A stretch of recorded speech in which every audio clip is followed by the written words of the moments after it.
snuck back into my workshop tonight to do just a little bit of work on this. To tell the truth, I have a couple of real life projects I need to work on, but I just had to stop into my workshop and dab a little bit of paint on this beauty.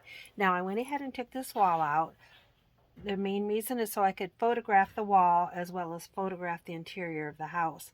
But while I have it out, I thought I'd show it to you. Remember, I said this is the most whimsical house as far as the lithographs. Look at the sweet little picture, the little bookcases, and then look at the kitchen. There's a little tiny potted plant hanging there, and a little clock, and then over here a cupboard with maybe a little blue dish. Oh, and look at the wallpaper trim border at the top. Can you see that? It's got like little carrots and apples. It's just got little fruits and vegetables there along the top. Just like I said, whimsical and cute and detailed. All right, back at what we're going to do here. There's just a little bit of paint missing here, just a little bit rough to the touch. I'm not going to worry about rough to the touch. I'm just going to touch that up a little bit. And over here in the kitchen, there's another little tiny spot right there, about the size of maybe a quarter, a little smaller. That's rough, and again, it's kind of dark colored. I'm going to lift that up so you can get a good look, so you'll know why it is I'm messing with that.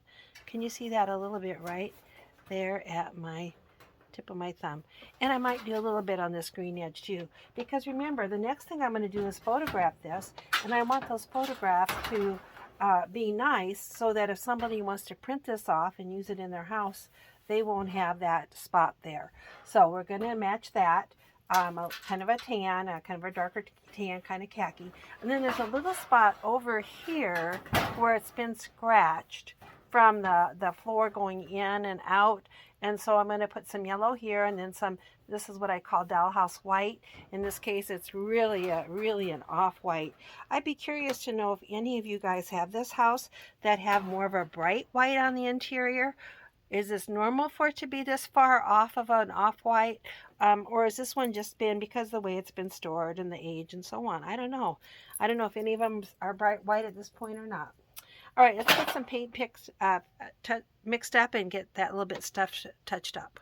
I'll start with my favorite technique on these small areas is to just mix up the color, dab it on there, and then even using my fingers or a paper towel and wipe it off. So I'll barely have paint there.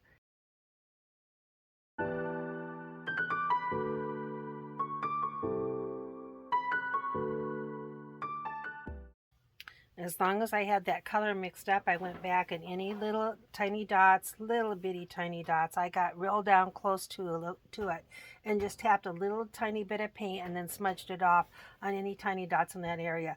This trim here, I'm not going to do a thing with. It looks really good. It looks very much like a vintage hardwood floor would look. A little bit of wear and tear to it. Really good. Now, since the color is so close to the right match on these stripes over here in the kitchen, they probably are the exact same color. There's a little bit right there of this khaki that needs to be done. So I am going to go ahead and do that. Now remember, this paint always dries a little bit darker than it is when it goes on wet. So until it gets dry, it's hard to know if I have the best match. But I do think this is dry, and I do think it is a good match. Let me see how it works over here in the kitchen. That came out really, really good, or really close there on that khaki stripe. I'll let it dry, but I think that's a good match, and I think that is going to be okay. While I have this paint out in the right color mixed up, I'm going to paint these tabs. This is green because it's from the outside piece, or I guess the base. And so anyway, it's green, and I think that would just blend in better if that was that same pale gold colored, almost khaki color like on the floor. And this one too. Now these over here I'll hit with yellow when I get some yellow mixed up, but this is pretty, this color is probably a little bit too khaki to put over there. So we'll just put it on these tabs that are handy and are the right shade. That looks nice. Now because I have my off-white paint out, I'm going to do these scratches here and then this area up here, because that's the color of paint that I've still got on my palette, and it's still wet.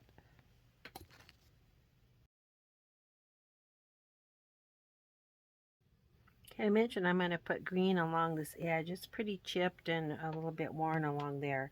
But I have learned, I've got paper towels under here to protect my table, and I've masked this off up here with blue masking tape so I don't get green paint up here on the floor where I don't want it. The other thing I've learned from experience is that although this looks like green, it's more of an olive green. So rather than use just green, I'm going to take my green. I might put a little bit of the white color in there, a little bit of the off-white. And then I'm going to put a little bit of brown in there, which makes it kind of that olive muted color. That's probably pretty good right there. Yeah, just kind of almost a brown green. And then I'm just going to put a thin coat along there just to protect that. Also even the color out because it was pretty chipped up. And then I think I will do also when that dries, I think before I take that tape off, I think I'll put some Mod Podge on there. A lot of times it's a good idea to put Mod Podge on those areas that are on the edge where they're likely to be touched or bumped a lot. So I believe I'll do that. So while that green edge up here is drying, remember I want to put a coat of Mod Podge on there before I take that tape off. I think I'll mix up some yellow and touch up a few spots back here on the wall. Now, although this looks like bright yellow back here in the kitchen, it's probably not as bright as what's in my bottle. So I've got a little bit of brown out here. I've also got some white in case that white will mute it down a little bit, or a little bit of brown. I might get a touch of red and put out there too. No, I don't know if I'll need it, but it's just hard to know what I'm going to need to get that color like that.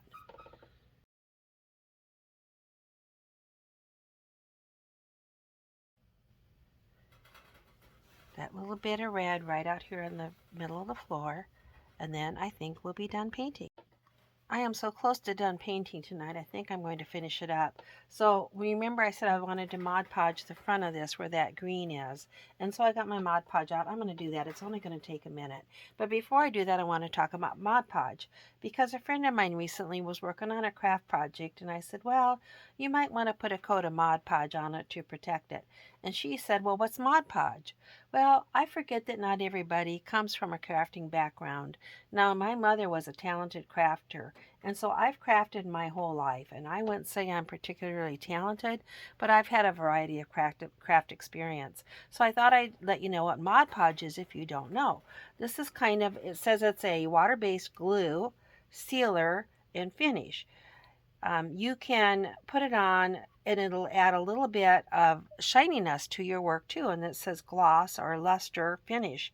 Now it won't make it real glossy, but on a dollhouse a little bit of gloss is not a bad thing. But it will also protect that paint, so if I were to touch it or nick it, it would keep it from being chipped off of there. That acrylic paint is not as tough as this original paint that was baked on. So I'm going to put a coat of Mod Podge. You just paint it on. It's water-based. After I paint it on, it'll go on white like glue, and then it'll dry clear or a little bit shiny. There you'll see it goes on white. And it'll just protect your finish. Now on the downside, it can leave some brush strokes. So I don't usually use it out here in the big part of the floor, or even I'm reluctant to use it on walls because you can see some brush strokes. Now there's another product I've seen advertised that says it doesn't leave brush strokes. Someday I might try that. But today I've got my Mod Podge, I'm going to use that. I've also seen people put this on, like if you put a puzzle together and then you paint this on the puzzle, maybe front and back both, then you can lift your puzzle up and hang it on the wall and it'll keep it together. You don't have to buy that puzzle glue. So I've seen it used for that too. All right, I'm going to paint this on here and then I'm going to touch up the red and then I am going to be done for the night.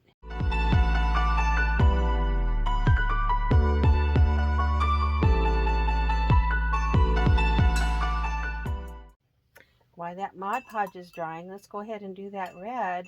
And then, like I said, I think I'll be done for the night. Now that Mod Podge, you clean it off your brush just like you do your paint. Swirl it around in water, and then I like to brush it off on my old paper towel. Now, I've already accidentally got some red paint here. I had red paint on my arm, and I laid it in here on the floor. I was like, what's that red? Well, I had red on my arm.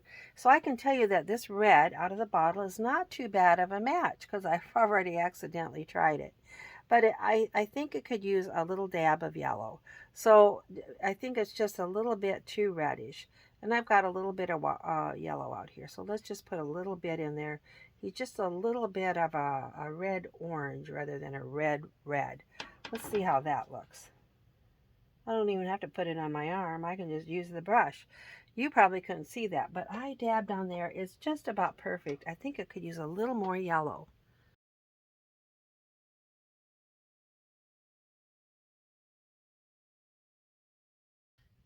So I use that technique I've used many times where I just dab a little bit of the paint on there, just barely dab a little bit, very thin coat, and then I touch it with my finger to get some of that paint off of there so it's even thinner coat. And then if I feel like it's not a perfect match because it dries just a little bit darker, then I'll do another very, very thin coat on top, what I call my color correcting coat. So I'm going to just make that just a little bit oranger, because it did dry just a teeny bit darker. And I'm going to do another real thin coat on those areas. And I'm going to touch it again with my finger to just smear that out. Now that dot has like disappeared. This one has almost disappeared. Let's put just a little bit of the lighter color on here. That color correcting coat.